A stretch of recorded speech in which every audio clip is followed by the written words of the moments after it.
Today's story took place in Atlanta, Georgia.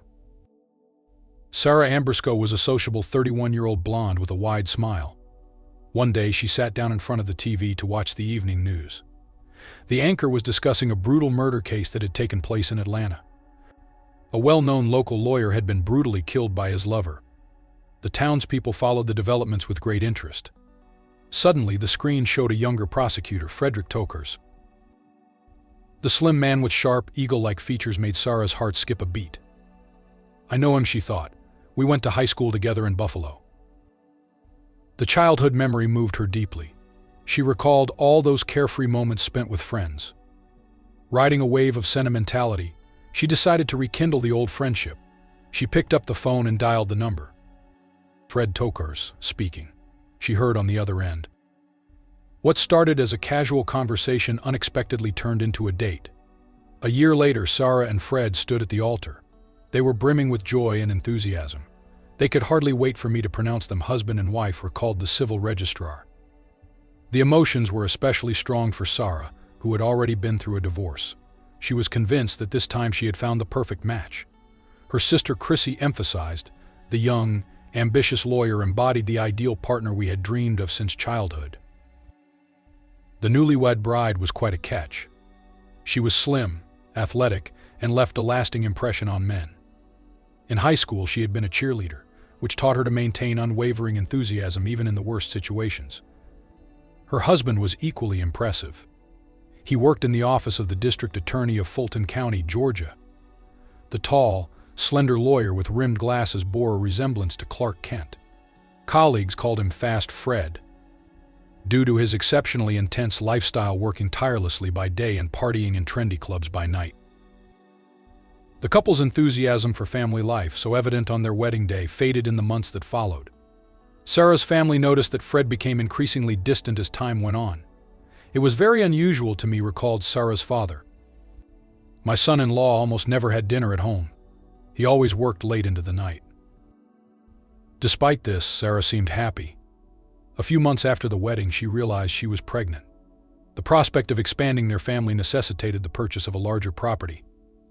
The couple chose an elegant estate in the northern suburbs of Atlanta, located near the exclusive Atlanta Country Club, a golf club for the elite. In September 1986, the couple welcomed their son Ricky into the world. Raised in a traditional Catholic family, Sara decided to quit her job and become a full-time mom. However, Fred wouldn't hear of it. After several arguments, Sara gave in. She wanted their child to grow up in an environment of love, not shouting. So, she worked a few hours in the office and then from home. As fate would have it, she was soon laid off due to a downturn in the entertainment venue industry. In the early 1990s, Fred resigned from his position as a prosecutor and opened his own law firm. He began with criminal defense cases, then expanded his practice to include tax fraud and divorces. He wanted to make a lot of money quickly, a friend of Tokars remarked years later. Fred was particularly eager to take on clients from the drug trade. In 1993, the FBI targeted him, suspecting that he was not only representing these clients in court, but also laundering money for them. Running his own firm meant Frederick stopped coming home altogether. His marriage became a facade. Sara felt anger but also fear. She quickly realized that her husband was associating with very dangerous people. She began to suspect that by accepting payment exclusively in cash, he had entangled himself in criminal activities. In 1988, Sara gave birth to their second son, Michael. 4 months later, she wrote a 2-page will. She bequeathed all her assets to her sons and appointed her sister Therese as the executor. The document entirely excluded her husband. According to the Ambrisco family, this was the first clear sign that Sara did not trust Frederick and feared for her safety. The arrival of their second child did not improve the couple's relationship. In fact, it worsened it. Fred was constantly away from home, returning late, and when he called to explain his absences, laughter could often be heard in the background. In 1989, Sara became convinced that her partner was having an affair. She began to consider divorce and even sought legal advice. Ultimately, the couple did not separate, but the mother of two felt increasingly unhappy. Despite everything, she did her best to ensure that Ricky and Michael had a happy childhood just as she had. She enrolled her sons in a Catholic elementary school, where she worked several times a week as a teacher's aide. She often traveled to visit family in Florida and planned to return to work. She needed the money to finally become independent from her husband. On November 29, 1992, as the USA was celebrating Thanksgiving, 39-year-old Sara was enjoying the holiday with her sons at her family's home in Florida. Frederick had left early in the morning for a business meeting in Atlanta. Sara set off for home with her boys at 1:45 p.m. As she said goodbye, she promised her parents she would visit again for Christmas. Sara and the boys arrived home shortly before 10 p.m. Michael was asleep in the back seat, so Sara decided to let him rest a bit longer. "I'll take Ricky to bed and come back for him," she thought.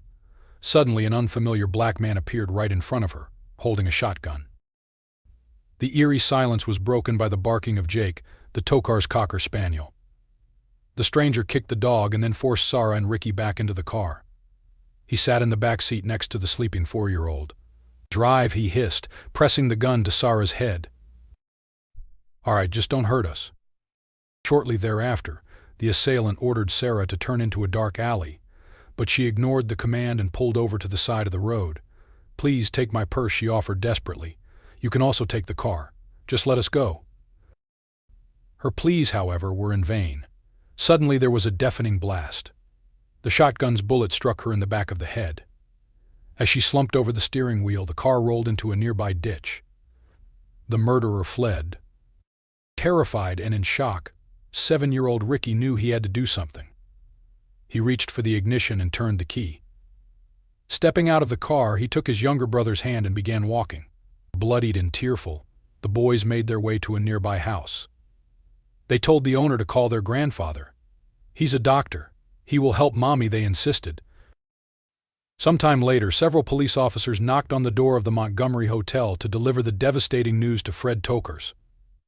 Upon hearing of his wife's tragic death, Fred completely broke down. John Ambrisco stated that he became hysterical and was utterly unable to control himself. The investigation progressed rapidly. Less than 3 weeks after the murder, officers arrested Eddie Lawrence, an associate of Frederick. Tokars had lent him $70,000 to save his business. Investigators discovered that shortly before Sara's death, Lawrence had been seeking a hitman, leading them to suspect he was responsible for the murder. However, Lawrence did not confess to the crime. His confession proved unnecessary, as 2 days before Christmas, a man named Curtis Rower was arrested. It was revealed that Rower had pulled the trigger that fateful night. Rower confessed to killing Sara, explaining that he did not act on his own but was following orders.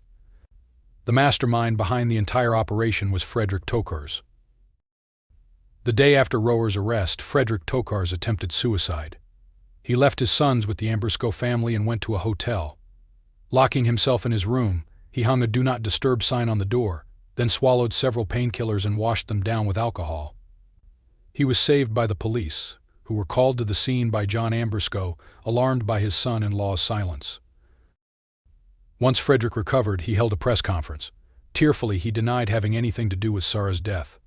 Wiping away his tears, he confessed that the baseless accusations were breaking his heart. Curtis Rower presented a completely different story. According to him, on November 29th, Eddie Lawrence led him into the Tokars' home and told him to wait for Sara's return, promising to stay nearby and intervene if there were any problems. However, Curtis did not trust him. Fearing that Lawrence had fled, he tried to force Sara to drive him back to Atlanta. Suddenly, he noticed his accomplice's truck in a dead-end street and ordered Sara to turn into it. When her car pulled over, Lawrence ran up and grabbed the shotgun that Curtis was still holding. The gun went off. Confronted with the murderer's testimony, Lawrence denied any involvement in the murder for 7 months. He changed his stance only when the prosecutor offered him a plea deal. He confirmed that. Tokars had offered him nearly $1 million in total to kill his wife. Lawrence claimed that Sara had discovered Tokars' involvement in money laundering. "Why don't you just divorce her?" Eddie asked. "That's not enough. Divorce won't keep her quiet," Tokars replied. Eddie Lawrence says the first murder plot discussed was that Sara Tokars would be shot in her husband's office after an argument, and that Lawrence would be the one to pull the trigger. Lawrence, quote, "He was a judge, and he had a lot of influence in Atlanta. He would cover it up. I didn't think that would work," end quote. Lawrence says he and Tokars settled on making it look like a burglary at the Tokars' Cobb County home. Lawrence, quote, "If I did it, he would give me $25,000 if I didn't get caught. Then he would give me the life insurance money, $1 million, end quote. Then Lawrence testified Tokars threatened to take his businesses away if he didn't do it. Lawrence never made eye contact with Tokars, although Tokars looked right at Lawrence. Lawrence says he recruited Curtis Rower and promised to pay him $5,000 if he would kill Sara Tokars. He told Rower a door would be unlocked and the burglar alarm was off at the Tokars home because Fred Tokars told him it would be that way. At Tokars' office, Lawrence says they went over last-minute details the day of the murder. Sara Tokars and her children were driving back from Florida that day, but Tokars told Lawrence the children could not be harmed. Lawrence, quote, "Tokars would go to Alabama to meet some guy in jail, and that would be his alibi," end quote. In her car that night, Sara Tokars died of a shotgun blast to the head. During the testimony, Mary Bennett, Sara Tokars' sister, was visibly shaken, wiping her eyes with a Kleenex. Lawrence says he called Fred Tokars a few days after the murder. He said Tokars told him, quote, "You heard about the murder? It's a tragedy, isn't it?" Then he said he was going to Florida for 3 months and that he'd be back. Don't try to with me. And what did your mom say? I'm not trying to with you. I sort of seen if my mom was like still awake or if she was dead, and then I woke my brother up and You woke your brother up? yeah, and then I told him we had to go get help, and then we went to go get help. You know, like how you like the first time you hit a home run, like that. You like always remember that, don't you? Yeah, it sticks out in your memory, doesn't it? Yeah, and that's like what it was when my mom.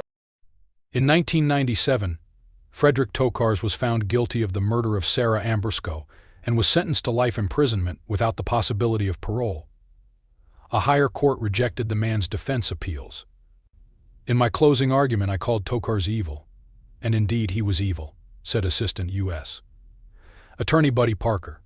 You can't think of him otherwise, given that he ordered the murder of the mother of his children in front of their eyes. I doubt he will ever change.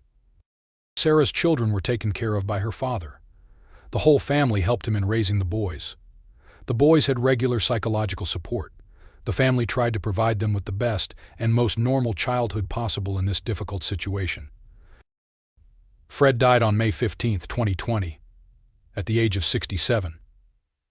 The cause of death was not made public, but it was known that he suffered from multiple sclerosis and had been unable to walk independently for the past 10 years. He should have died in the electric chair 28 years ago, commented Sara's sister, Joni. The suffering he inflicted on his sons and our entire family was, and still is, immense. Eddie Lawrence and Curtis Rower were convicted for their roles in the murder of Sara Tokars. Eddie Lawrence was sentenced to life in prison without the possibility of parole.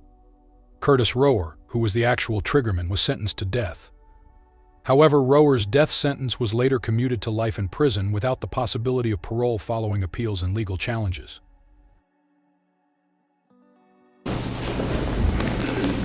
One, verdict as to sentence. We, the jury, have found beyond a reasonable doubt that one or more of the alleged statutory aggravating circumstances do exist, and we recommend a life sentence to be imposed.